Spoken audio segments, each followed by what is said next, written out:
Hemen bildu gara ozen esateko. Gora Euskal Herria euskalduna, feminista eta antifascista. Jakin dezaten, bai margoketa hauek egin dituztenek, baita margoketa hauek babestu ere, sustatu edota erlatibizatzen dituztenek, aurrean eudukiko gaituztela. Gurean ez zarete ongi etorriak. Gu hemen gaude, Erandion, Astrauduan, Itxubaltzetan, Lamiakon eta Algortan, agertutako mezuen larritasunak erantzun irmoa behar zuela uste izan dugulako. Baina bestelako margoketa batzuekin ez bezala, ez ditugu ikusi irmotasun bereko erantzuna ematen beste batzu.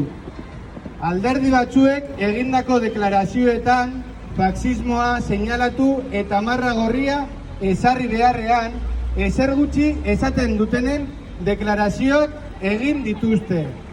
Alderdi horiei argi esan nahi diegu.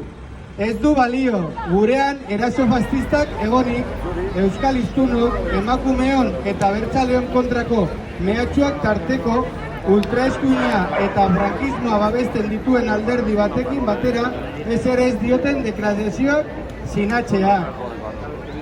Faxismoak aurpegi ugari ditu. Hasi marototik eta bukatu margoketa hauetan. Bata epelkil salatzea bestea babesten duen bitartean.